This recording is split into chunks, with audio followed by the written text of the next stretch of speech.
And a very good afternoon to those of you who are aware. It's afternoon. A very good night. A very good night to some of you, and a very good evening to most of you. Most of you joining us from Guyana, from the English-speaking Caribbean, from up in North America, the East Coast of North America. And of course, those of you who are joining us from Europe, from England, good night. Good morning by now, because it is past 12 o'clock, just past 12 o'clock. All of you, a good night and good afternoon to those of you who join us from the West Coast. In California, it's now 3 o'clock in the afternoon, and in Arizona, it's now 4 o'clock. So it's good afternoon to those of you who are joining us from the West Coast of the United States of America.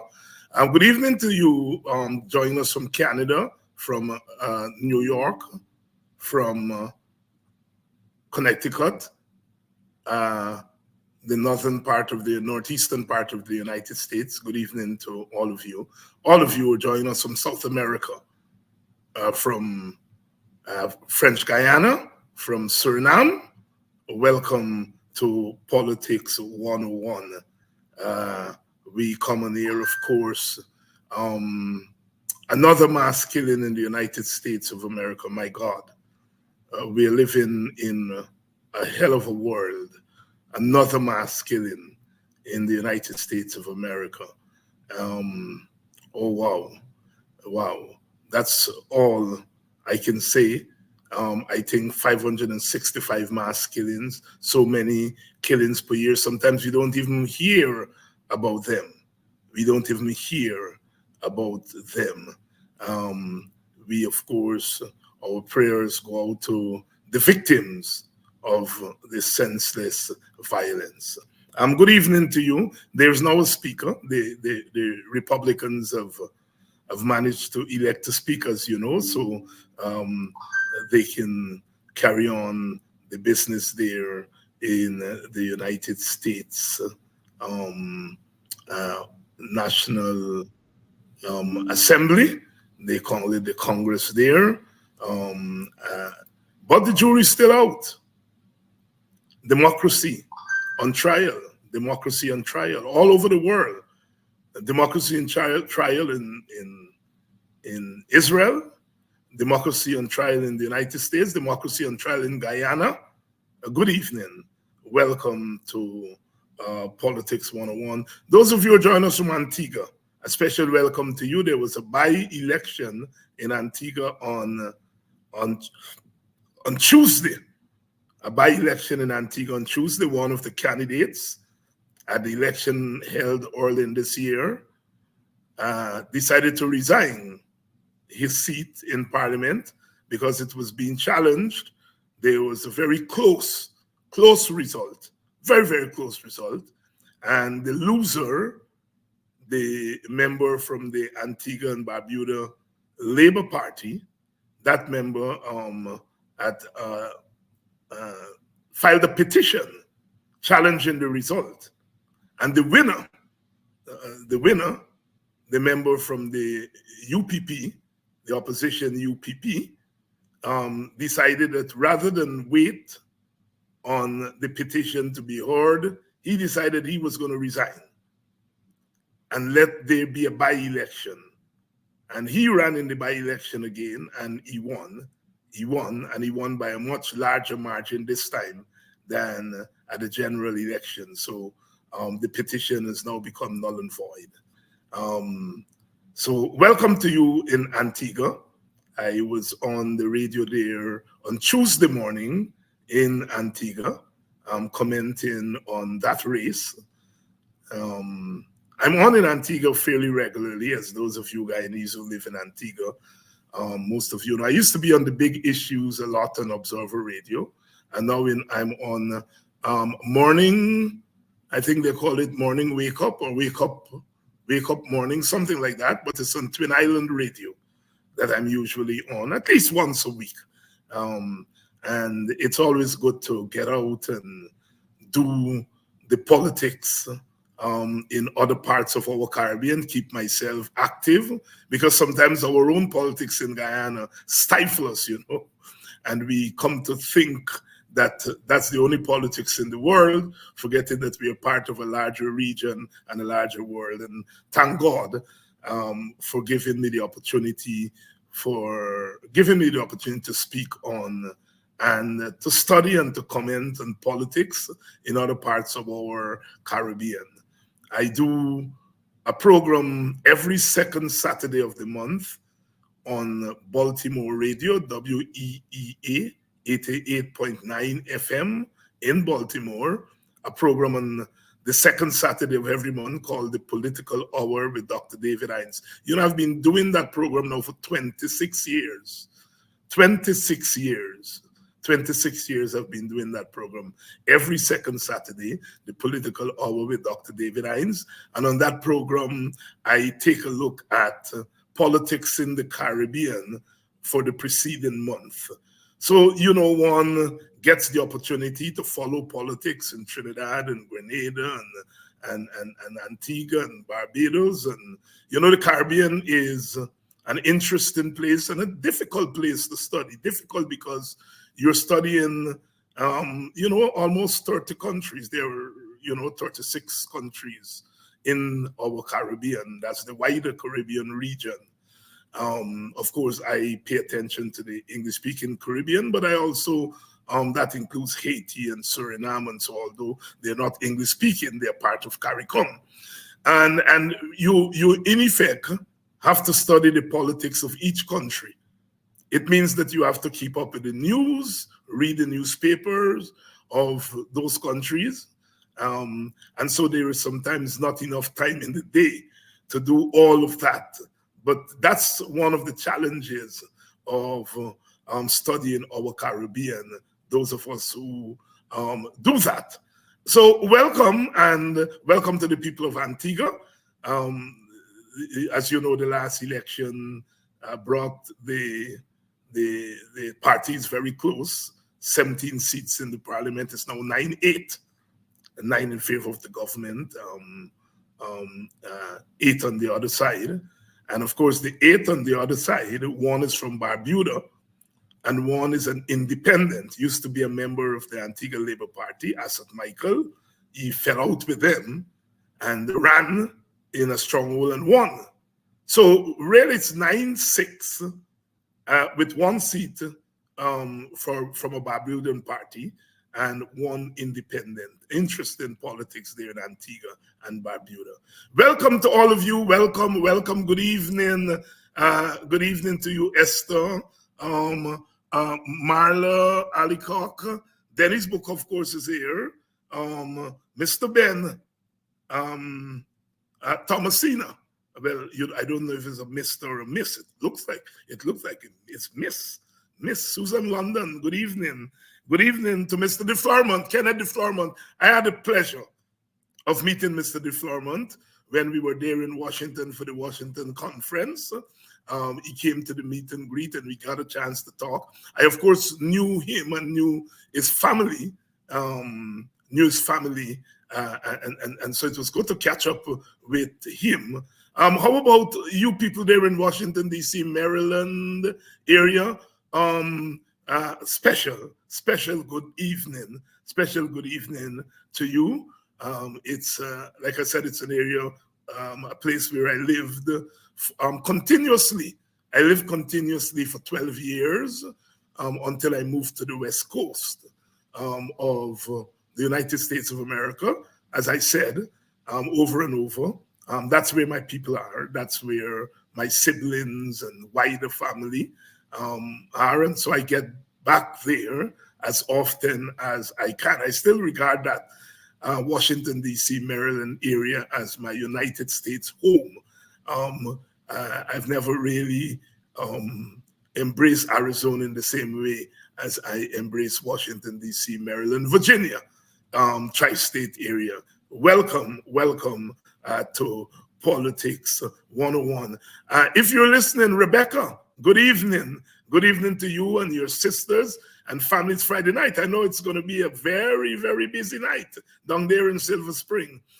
Rebecca and her sisters, the Bafokins from Bedford Wacton, they were so good to us when we were in Washington, D.C. for the conference. We were at their restaurant one night, a get-together there, and then they hosted the meet and greet for the WPA, the Bafokins. Rebecca, who lived in Buxton because their cousin is brother UC Quayana, and Rebecca lived in Buxton, actually, just down the road from us.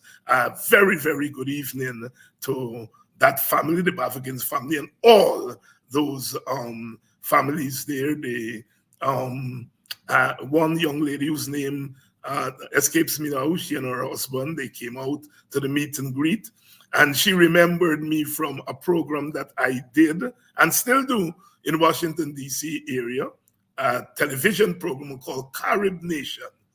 And I started to do Carib Nation in 1995. So what? It's 28 years now. And even though I have moved now, I still, whenever I'm in the area or now with the technology, I do a program here and there. But people like Paul Tennessee and Darius Dean, they're on and they keep the program going because it's still there. And you can now get it on YouTube, Carib Nation. I had the pleasure of interviewing so many people. And that young lady, if you're listening, you and your wonderful husband, good evening to you, because she said she first heard me years and years ago on Carib Nation talking about Walter Rodney. She hadn't heard about Walter Rodney, and it was there, and she has been following me since then. It's really so nice to talk to people in person and to hear how much you affect them in a positive way, because, you know, you do your thing because you have to do your thing, and you don't know. And with this, in this the age of technology, you're touching people, and every time you touch somebody, somebody's touching you.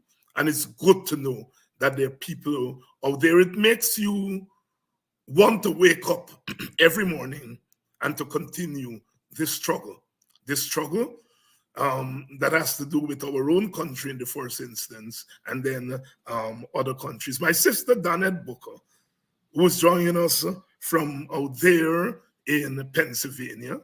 Danette, my dear sister, the Danette and Denise. Denise is the popular one of the two, but Danette is my sister. Managed to run into Danette during the summer when one of her relatives died, her husband, and she was there for the funeral. We didn't get to spend as much time as we usually would, because Danette is one of my lineman partners, lineman crew. You know, we have a crew when I'm in the country. We usually hang out, you know, and some of my friends at home get very jealous because they say certain people, only when the doctor is in town, they come to hang out and so on. So Danette is one of the crew. Oh, but my brother Ori Newton, Turkey Bumbo. How are you doing, my brother? Really, Bumbo is a trooper. Turkey is a trooper. He's in Buxton all the time, and you don't know, he lives somewhere else. He sleeps somewhere else, but you would think that he lives in Buxton. He's there all the time, every single day. Really is you know, your neighbor Stringberry there, as we say, one of my good friends, and we hang out all the time, and he's a dead PNC, you know. And people, Turkey is a PNC, he's an Aubrey Norton man. But you would think that he's a WPA man because we're very close and we hang out, and we used to be adversaries in our young days. In those days, Buxton was controlled by well, I don't like to use the word control, but the two parties, the PNC and the WPA, were quite influential in Buxton in the 1970s. Well, you all know that during those days we were hot on each other. And, you know, the PNC had their camp at the front side of the village, and we, WPA, operated from the back damn side of the village, and we had intense rivalry. But one of the things about village life is that we remain friends throughout that. And I mean, Turkey is still a dead PNC man. He's a dead Norton man. But we moved together in recent times. In fact, people in the village, why you there with Turkey and Bumba? You know he's a PNC and so on. And we have good fun in the village over that. Interesting place, the village. The village is an interesting place. And when I talk about the village, I'm not leaving out the towns, because I consider places like Tiger Bay to be a village in itself, or Albai's Tongue, although they're part of the tongue, that they are essentially villages. Kitty used to be a village in itself, and I consider those places to be still villages. Good evening to all of you. Good evening, all of you. Welcome on a Friday night. Friday night, you stretch out, you know, because it's payday on Friday in the old days, and you're gone out in the village, and the glass case and them start to come out since Friday night.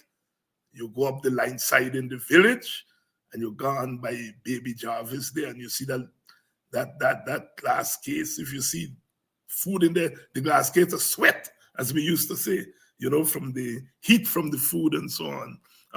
Friday night was also a special night leading in to Saturday, and things have changed a little bit now, because it's not the same. Things change. But welcome to all of you. Please share the link. Tonight we want to talk about three issues. One, we want to talk about that meeting between Aubrey Norton and his team and the PPP. And the PPP is carrying on. Oh, what a wonderful chap Aubrey Norton is. And so on. And they're now going to go to Parliament, and they're going to have a debate, and so on. I want to weigh in on that tonight. And did you all notice that Mr. Gosai, the man who it is alleged made an arrangement with Exxon to reduce that bill that was found by the audit of $214 million, to reduce it to $3 million. So whereas Exxon had overbilled us for $214 million, it's now down to $3 million. And they say it's Mr. Gosai, a man working in the ministry, who did it. And we learned today that Mr. Gosai has lost 2 weeks' pay, and he has been given a warning. The punishment for giving away $211 million to Exxon is a loss of 2 weeks of pay and a warning. Only in Guyana, we're going to talk about it. We're going to talk about that. And then, did you all notice that there's a fact-finding mission in Guyana led by some business people and some former state representatives? We had thought it was some state representatives from New York. It's not. It's another group of Americans. A fact-finding in Guyana. We're going to be talking about that also. But we want to start with this thing. All of a sudden, national unity. Oh, the public, the private sector commission, and all of them congratulating the president and Mr. Norton for meeting, and so on. National unity. And they're advising Norton, the thing that you have to do is don't worry with the extremists. Come in and support the government. That's how they put it. Support the government on the issue of Venezuela. On the issue of Venezuela. National unity. National unity. All right. We're going to talk about it. Let's do this and give you a chance to share the link. And then we're going to talk a little bit more. Share the link. Share the link.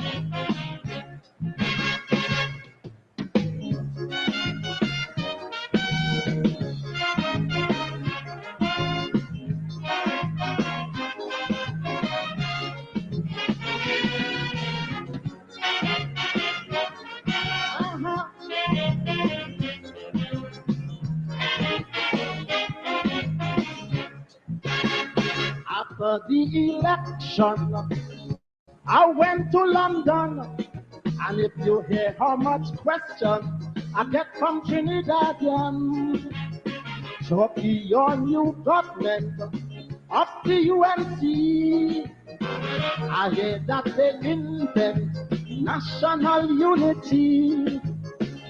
If you see how them Londoners jumping and praising Panday, you need nobody in the past wouldn't do that, they say.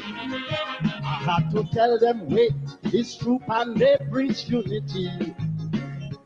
But the idea, my friend, didn't originate with me. No, sirree, I so spectacular was preaching unity. When we brought in Rex West and True Party and Ricky, Kyson Nelson, he made the same plea. When he sang all of we is one family. When the Lord Shorty paid tribute to Indrani, and Tunda Popo was singing Nana and Nani. All these songs prove naturally that there's a going T&T. Kysonians preach national unity. Yeah. You forget how much money man pay to pay, let me say family. So Panday and start national unity. Alive.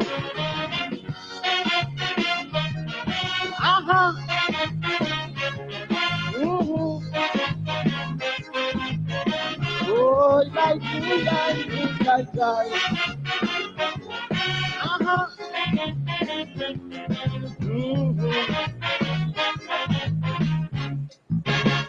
I told them Londoners that Mr. Panday has my congratulations for the part he played as a politician. He saw the need for unity in the nation that he chose to lead. I told them Londoners, we want unity in the region, not only in our land, but throughout the Caribbean. That's why when they talk about invasion, I just turn red.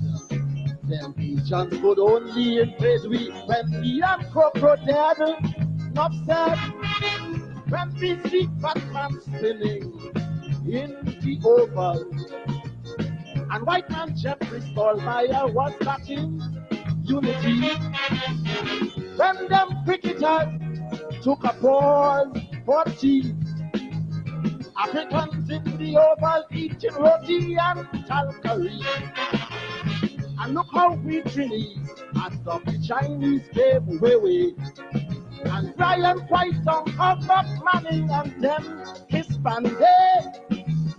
White House action show clearly that some politicians already practicing this national unity.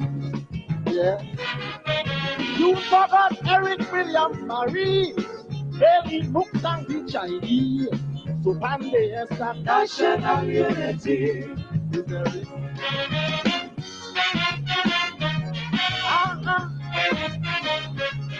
Yeah,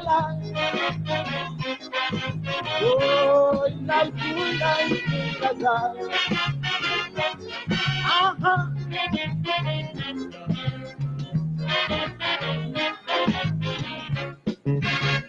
I told them Londoners that in my country you'll find Chinese children calling African study.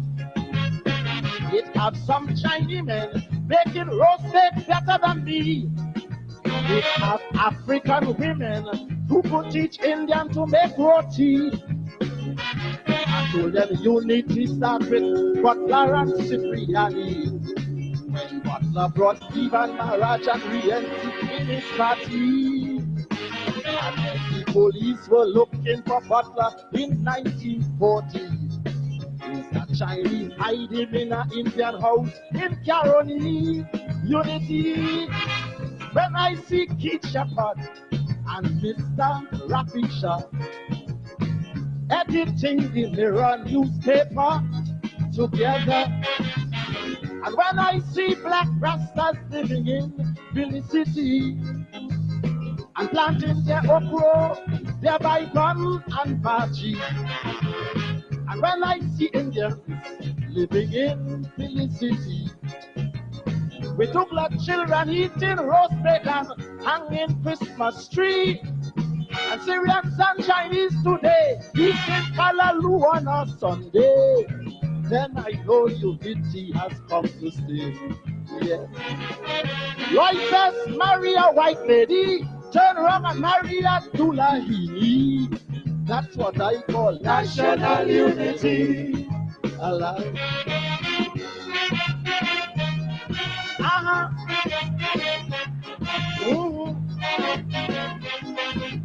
Oh, like you that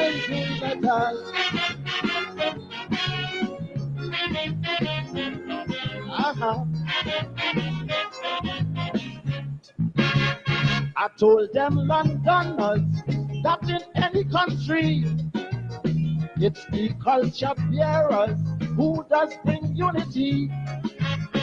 Men like Mighty Trini, the Calypsonian, even the young Big Shiny and John Agitation. When an African take part in the Indian culture, or Assyrian or Chinese do the crossover. What they are doing, my friend, is pulling races together. Like Cameo the Indian dancer or Miss Dennis Plummer. You see, when that man from the south brought in his cavaliers in top, Indian type peace joined in the panorama. And when Jim Samaru pioneered his steel band, he proved that pan belongs to East Indian just as African. But when Mr. Pandeban told the era of the Guardian, some say that was racism and discrimination. But we are so united that right now, man, look Pande and John Bandera from the Guardian, both of them clapping jockey in the grandstand. You forget it's me, Chucky, who sang Ram Kapalani. So Pande is that national unity is all a week.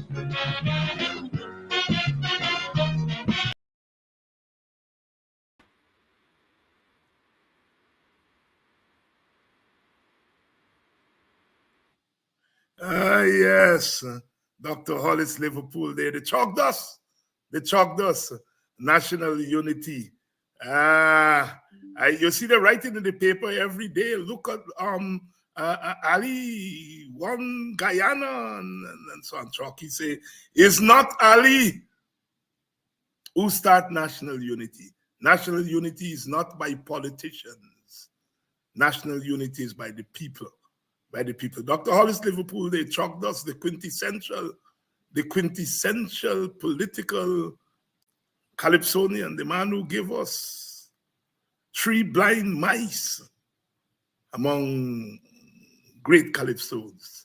And he, of course, is the 8-time winner, 8 times, of the national monarchy in Trinidad, the most by any Calypsonians there, weighing in there on national unity. Because you, as I said, you read in the newspaper every day. Every day, Ali is bringing this country together. Ali can't even bring his party together. He'll bring country together. Any country coming together, national unity is among the people. Among the people, not politicians, not politicians. A good evening to all of you.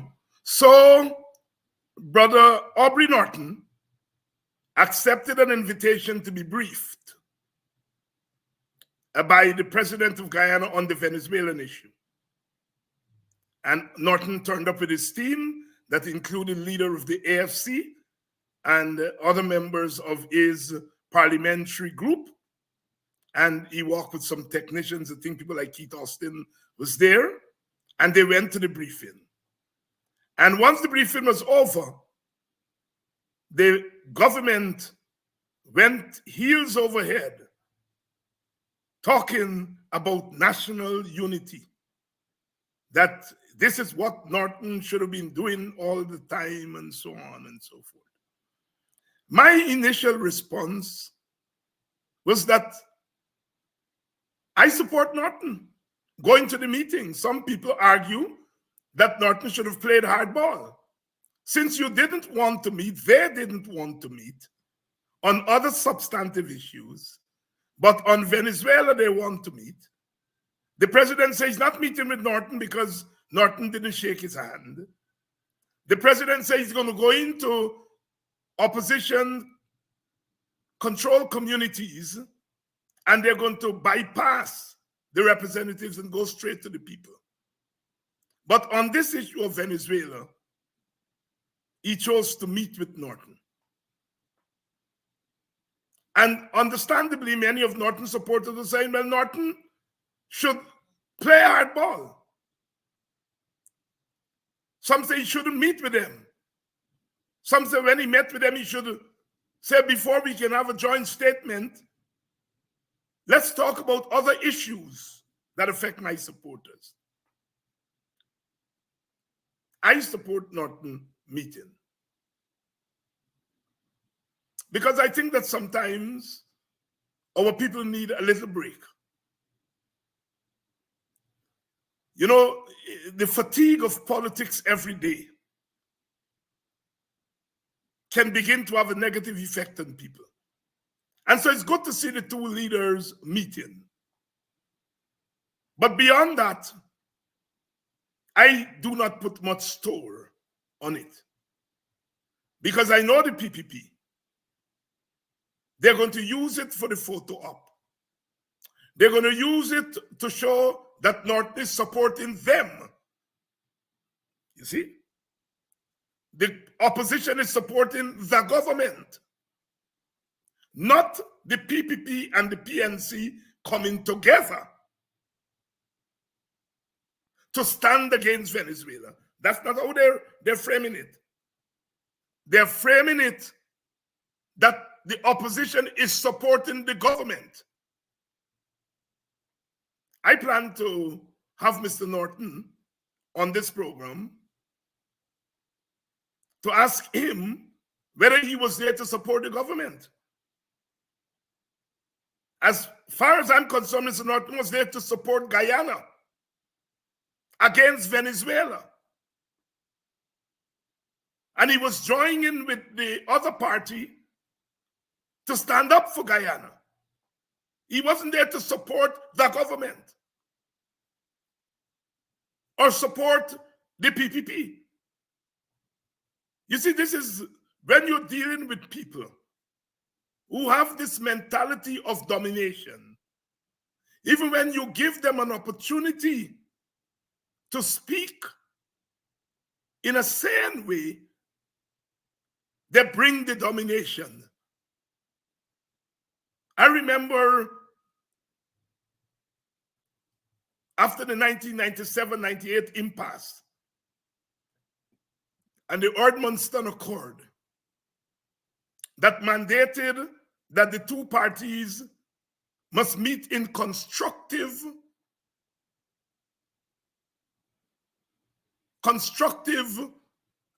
discourse. Mr. Luncheon said although the two sides were meeting, they were not meeting as equals. So Luncheon said that. And while the PPP is not using that language today, the fact that they're saying Norton and the government, Norton and the opposition, sorry, were there to support the government.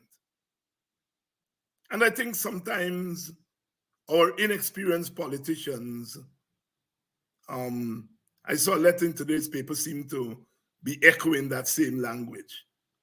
And I put it down to inexperience.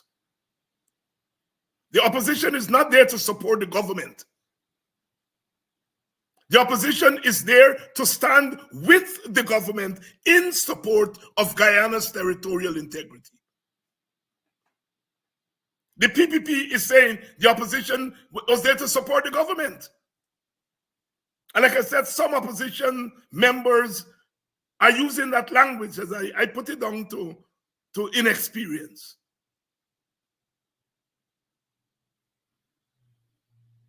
So the PPP is celebrating. And now they're telling Norton, you have to distance yourself from the extremists. You see, what they want is to tie the opposition down on issues that are inconsequential to the core issues in our country. Now, Venezuela is not an inconsequential issue. Venezuela is a very, very important issue. But the Venezuela border issue has nothing to do with people's houses that were demolished in Mocha, Arcadia. The Venezuela border issues has nothing to do with the killing of Boston and Bacchus and the Henry boys. The Venezuela border issues has nothing to do with spitting in the face of the young constable.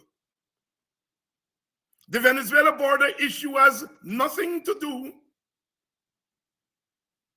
with the jailing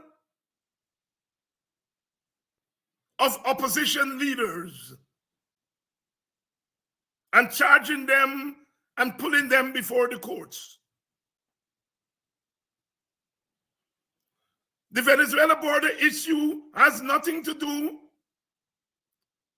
with the government's refusal, the PPP's refusal, to let the Public Accounts Committee meet and peruse government spending.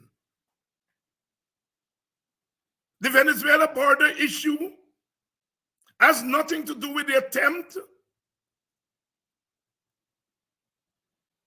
to push the people of Plaisance off the line top. The Venezuela border issue has nothing to do with removing those women from in front of the hospital selling. And so, while the Venezuela issue is consequential, it has nothing to do with the contestation between the government and its own people. The Venezuela border issue has nothing to do with those mainly Indian sugar workers in Berbice who were stripped by the police because they were calling for severance pay from Gaisuku. The Venezuela border issues has nothing to do with the government taking away people's private lands to build big projects and not wanting to compensate them. First, it was Steve Surridge-Baliland. And now we see here Mr. Stuart Hughes. Land that was owned by the Hughes family since 1844, we are told. The government now want to give them 2.5 million or whatever little pittance. And they're saying no.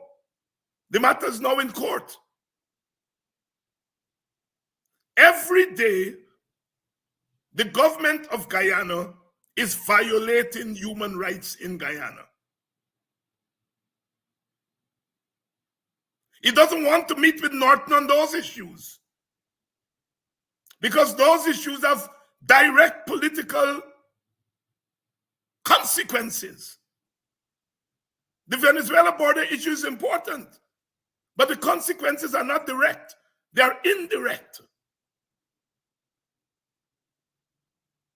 So the government feels comfortable sitting down with Mr. Norton and the opposition to talk about Venezuela. Every time the opposition seeks to get the National Assembly to debate issues of national concern, the Speaker disallows them. But now the Speaker is going to allow a motion to debate Venezuela, the Venezuela border issue. The Venezuela border issue is important.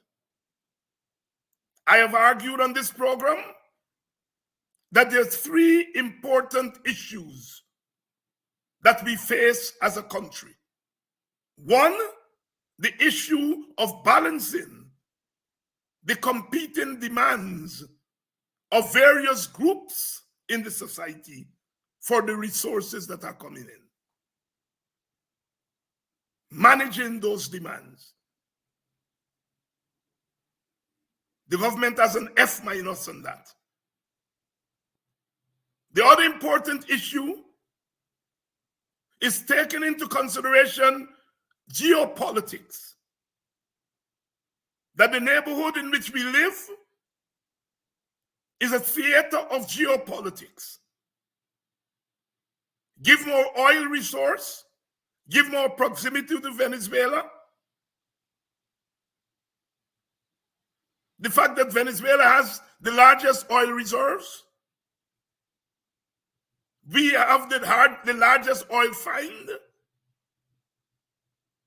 America is now altering, adjusting its relationship to Venezuela.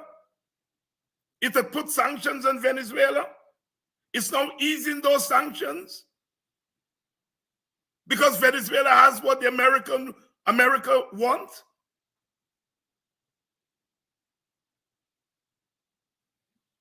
America put sanctions on some of the contestants in our election. I don't know if they have lifted those sanctions.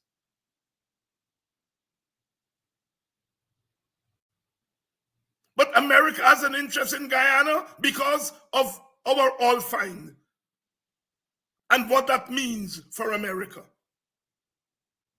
And so the way in which our politics are wrapped up geopolitically is the second big issue for us as Guyanese.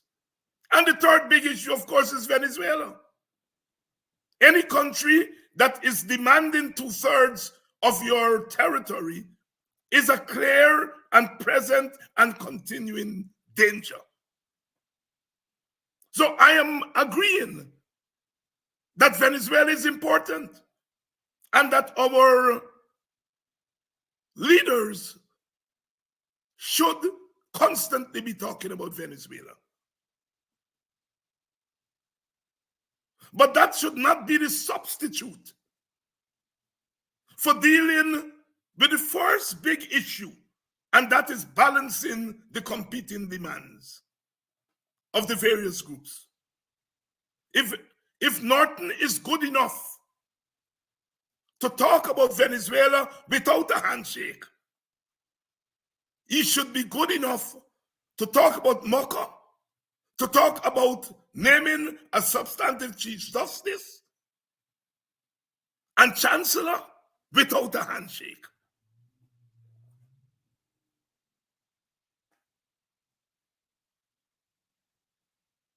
Those are the demands that we ought to be making, and we ought to be telling Mr. Norton that.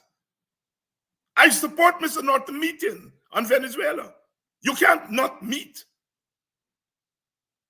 when the territorial integrity of our country is being challenged.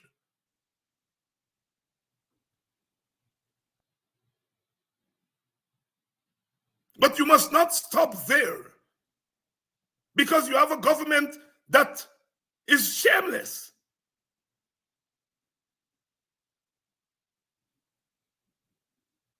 And so therefore, we have to call them out. And just as how they're going to debate Venezuela in the National Assembly, they must debate other issues. And the opposition has to be careful not to get sucked in. The Private Sector Commission, which is hailing the coming together, they were part of regime change. One of the leaders of the Private Sector Commission said publicly that he was in touch with the State Department during the elections. And that had Mr. Granger not thrown in the towel, that the Americans were going to put further sanctions on the relatives of PNC leaders in the United States of America. He said that publicly. He didn't hide.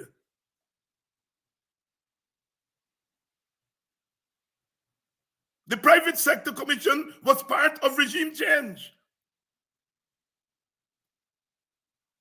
And you must not encourage the government to behave in a reckless way when it comes to people's lives and livelihood in Guyana. But when the government needs help on an issue such as the border issue, you want the opposition to give them help. What are the realities of our Guyana? In our ethnically divided society, it is the army that would be called upon to protect our borders. And the majority of the people in the army are African Guyanese. They're jailed or Ogunse for saying so. But that is the reality. You beat up on the leaders of the African Guyanese people. You exclude them. You don't pay them well. You manipulate the leadership and turn the leadership of the army against their own people. But it is that same army, the members of that same army, who will have to defend Guyana. You shoot down young African men for any little thing. You criminalize them and then shoot them down. But they are the ones who you're going to call upon to pick up guns to defend our country. Our country, Guyana, is ethnically divided. It's divided not just politically, in terms of where people work.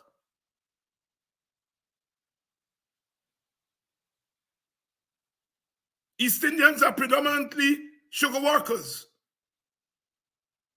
The private sector is predominantly Portuguese and East Indians. The public service, the police, the army, nurses, teachers, they're predominantly African. Those are the facts of history. History has brought us to this point. And we cannot have one group good enough to pick up guns and fight for us, but are not good enough to own businesses and to own oil blocks. I notice a group of young black women have bid, and they've won a bid for an oil block. So far, so good. Because that is what we have been calling for, to diversify the ownership of oil blocks. But don't let us get fooled yet. They've won the bid. They now have to raise the money. I mean, it's billions of dollars to run an oil block. So they want us to get excited because these women have won a bid. But we are sensible enough to know that is just the beginning of the process.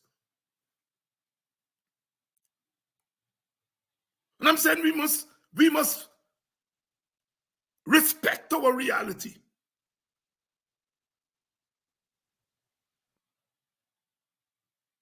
The PPP must tell its supporters that African people are not just criminals. African people have to defend this country. The other night I hear my brother Betoram Ramarak talking feelingly about his father, who worked so hard, who got injured but continued to work and build a house for his family. But he was saying so within the context of comparing East Indians to Africans, implying that African Guyanese men didn't do the same thing, didn't work hard on the plantation. What he failed to say is when his father got injured, who were the nurses at the clinic that took care of his father? Who were the teachers who taught his father's 9 children? Who were the soldiers that kept the Venezuelans and Surinamese out? He's not saying that. He talks about Mr. Prashad, who rose up from nothing and built Prashad Nagar. But he's not saying long before Mr. Prashad built Prashad Nagar, African people built scores and scores of villages.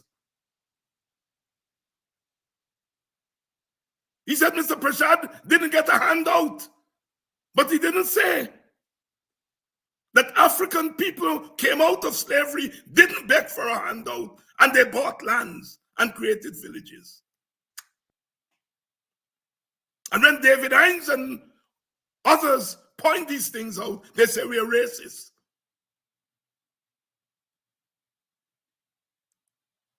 We have to be clear about history when we are speaking. You can't only want Norton to sit down with you when it comes to defending our borders.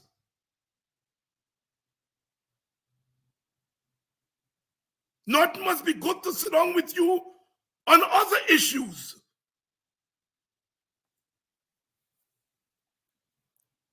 I support Mr. Norton going to meet with the president. I think he did the right thing. But the government, the president and his government are trying to use Mr. Norton. And we should not allow that to happen.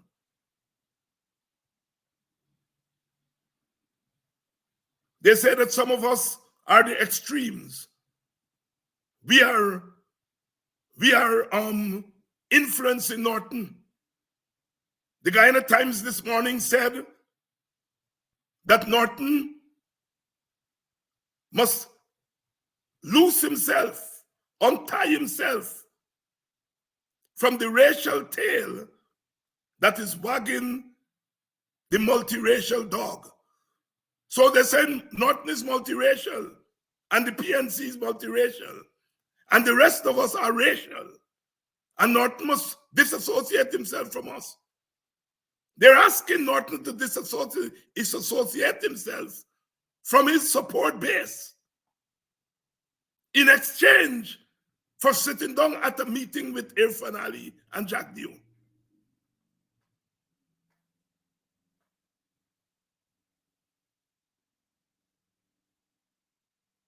So we have to be very clear. I ask you all to support Mr. Norton. Do not make him feel as though he did something wrong by going to that meeting. He did nothing wrong. He did what any responsible leader should do.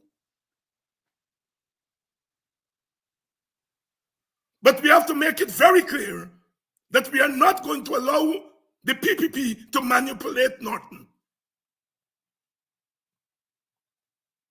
Constructive engagement must come from both sides. Norton will have to give up something, and the government will have to give up something. In fact, the government should give up more because it is the government. If we are good to defend the borders, we must be good to have businesses. If we are good to sit down and talk about the border without a handshake, we must be good to sit down and talk about discrimination against supporters of the opposition without a handshake. Which brings me to the fact-finding mission that is there. Thank God.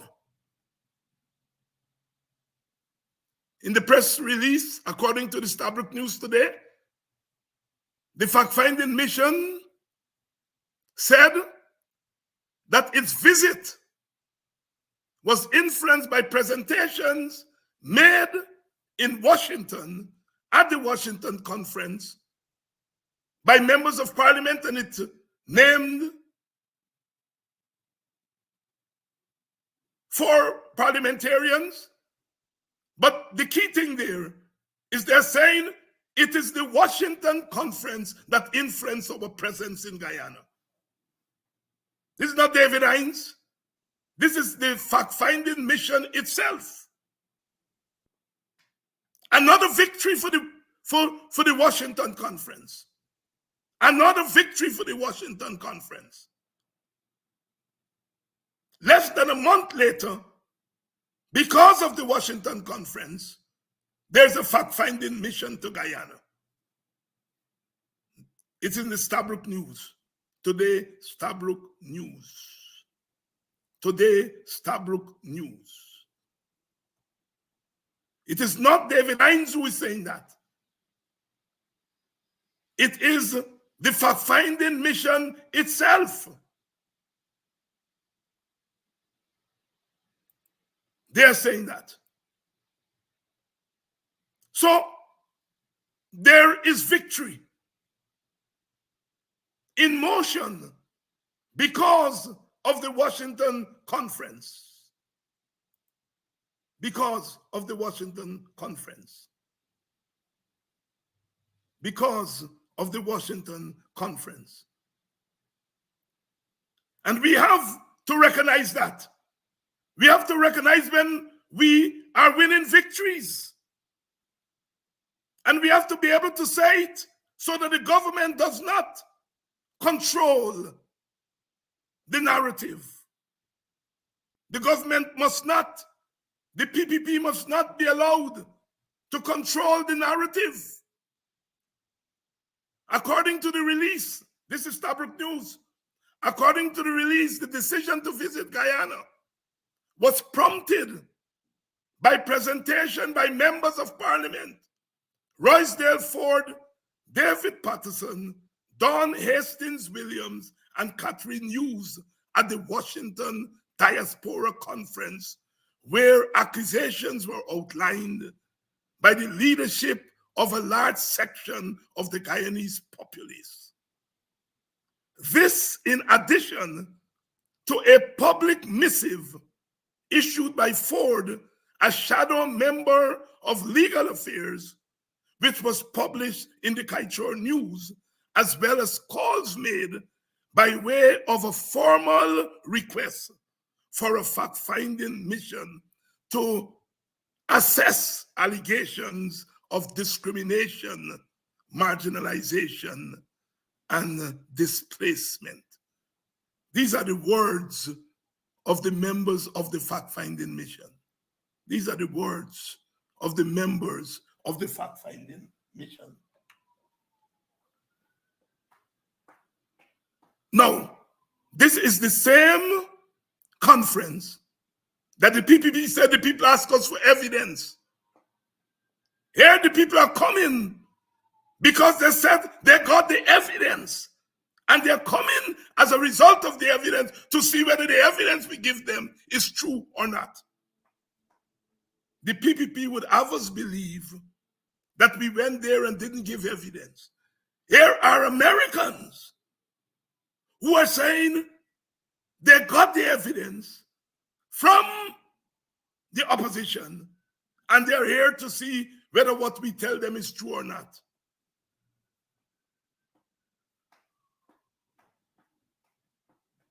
You hear a lie? The PPP tried to lie to us, and now the truth is coming out. Let there be more fact-finding missions. Because the situation in our country is serious. When we in Coffee 250, when we said that we have an emerging apartheid state operating in Guyana, we were signaling the warning, let us not wait until we get to the point of South Africa or Gaza and the West Bank. Let us not wait until we get there. We sounded the warning.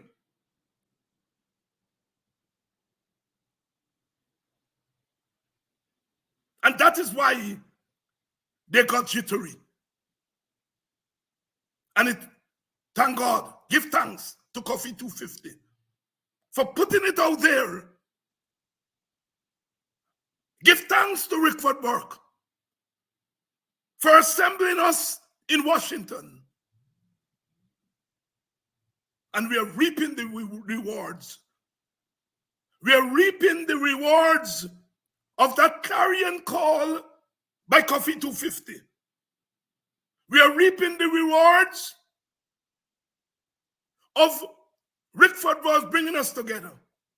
We are reaping the rewards of ITPADG, which went up to the United Nations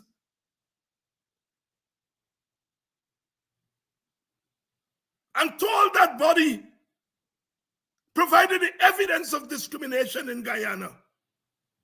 And we are going to be talking about ITPADG's action in the coming weeks. Stay tuned. Give thanks to ITPADG. Give thanks to Rickford Burke. Give thanks to Coffee 250. Give thanks to Brother Nigel Hughes for taking his own cash money and financing research and providing empirical evidence of discrimination in government policy. Give thanks. Give thanks. Give thanks to all of us who stuck to our task. Give thanks.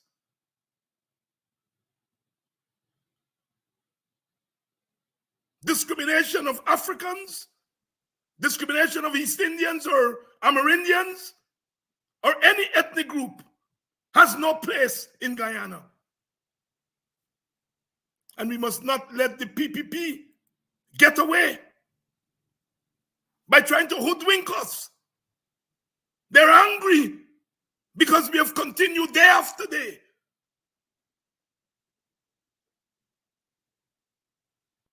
Give thanks to the opposition for coming out of the meeting with Exxon and telling the country that the government had reached an agreement with Exxon to reduce liability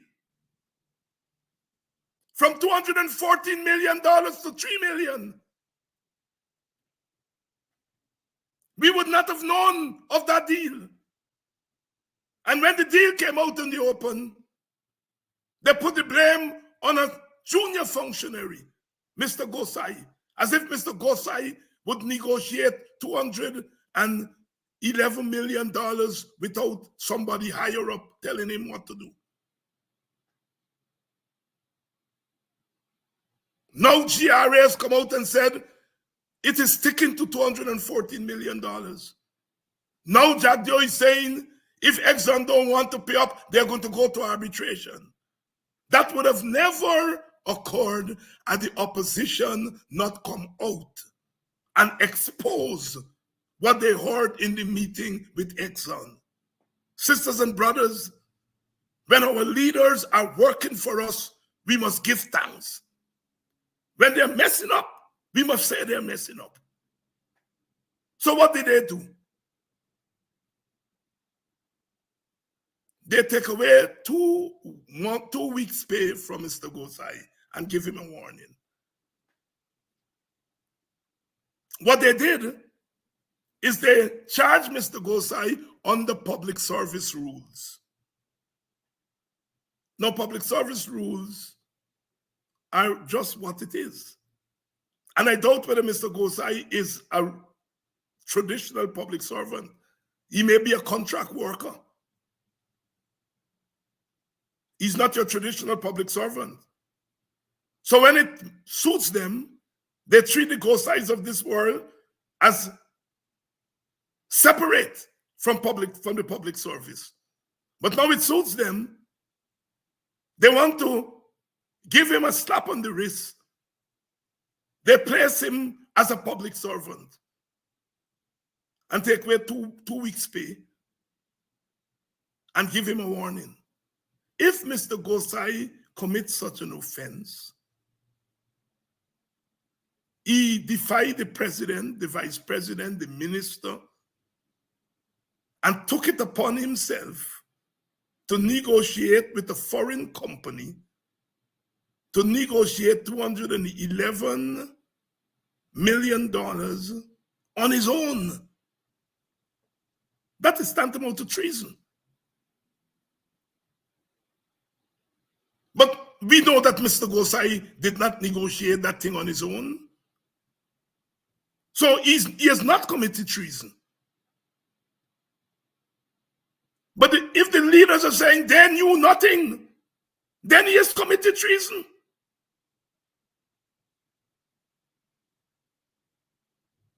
If they're saying they knew, then he didn't commit treason. And give him the reprimand that they give to Gosai. They're admitting Gosai was not a lone wolf. He was not acting on his own. If he was acting on his own, at a minimum, he should have been fired. If he was not acting on his own, then he should not be fired. And he's not fired, which means he was not acting on his own. He's been used as a scapegoat. The Guyanese public only knew what was happening when the opposition met with Exxon, came out of that meeting, and shined that are giving away $211 million. I am not a money expert, but if you're going to give away $211 million to Exxon, what are you getting in return? That's my question. If you are willing to give away $211 million to Exxon, what are you getting in return? Are you getting campaign funds in return? Are you getting a commitment from Exxon to help in keeping you in government after the next election?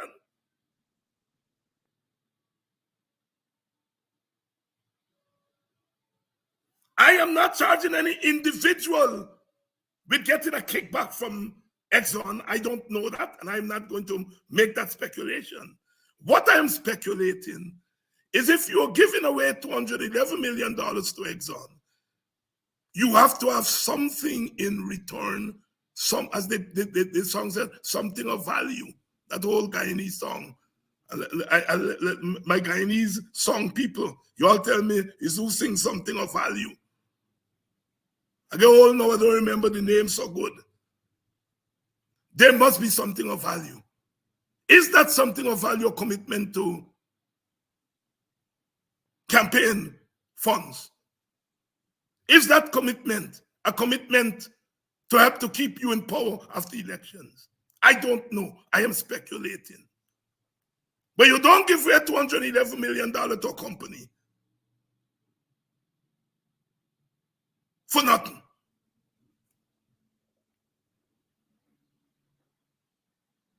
We are up against a rogue government. A rogue government. So let us welcome the fact-finding mission. Let us urge our organizations to meet with the mission. I understand they met with the government today. So far, so good. Make sure our organizations meet with them. This nonsense that we went up to Washington without evidence. Evidence. The fact-finding mission will gather their evidence. They will gather their evidence. We are moving on and we are winning. We are making the government do things it does not want to do. It didn't want us to know that they give away $211 million. We now know. They have reprimanded Mr. Gosai, although it's a touch on his wrist. We made them do it. It's not Mr. Gosai who need a touch on his wrist. It is those who are functionally in charge of Mr. Gosai who should be reprimanded. We are making them do things that they do not want to do. We support Aubrey Norton and the opposition meeting with the government on Venezuela. We are at one with whoever else wants to stand up for Guyana against Venezuela.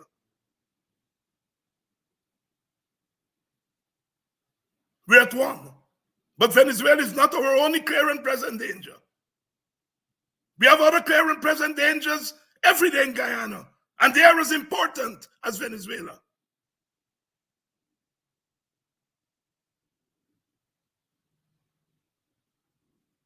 Let them not tie Aubrey Norton and his team down on Venezuela and turn their eyes away from the prize, the other prize. Turn their eyes away from human rights violation.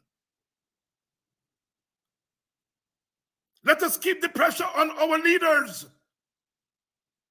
that they do not become sucked in with the limelight of going to meetings with the government. Let us empower them to empower themselves.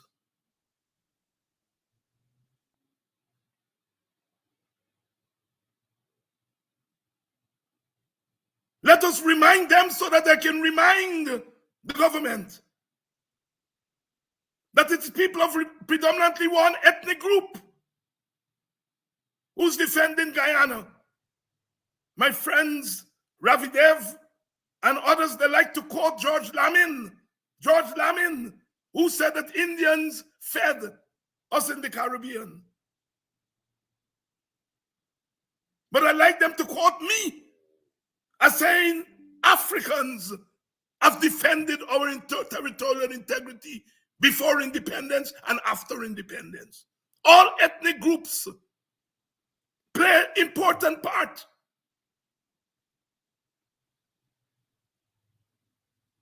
Indians went into agriculture, and yes, they fed us. Africans defend us. Africans teach us. Africans nurse us. Amerindians preserve our environment in the interior. We have all made contributions to Guyana.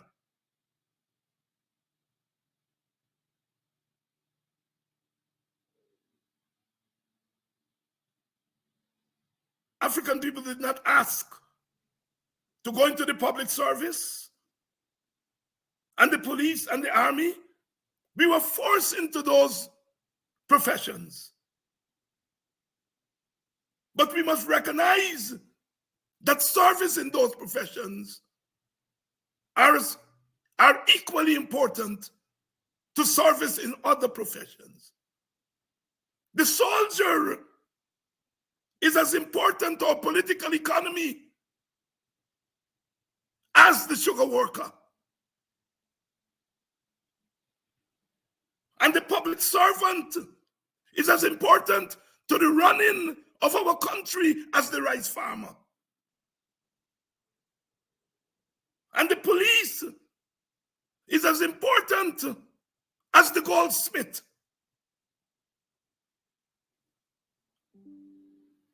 And those teachers who are mainly female, the nurses who are mainly female of African descent,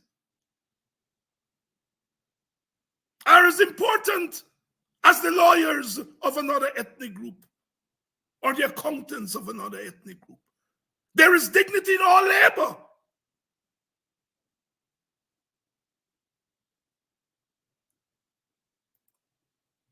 Dignity in all labor.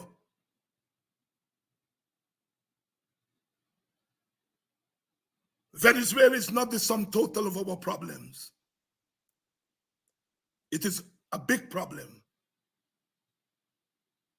But government must not only work for Venezuela and doesn't work for Mocha.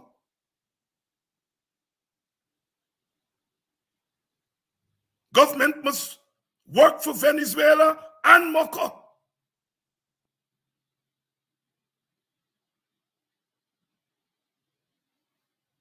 Give thanks to our leaders,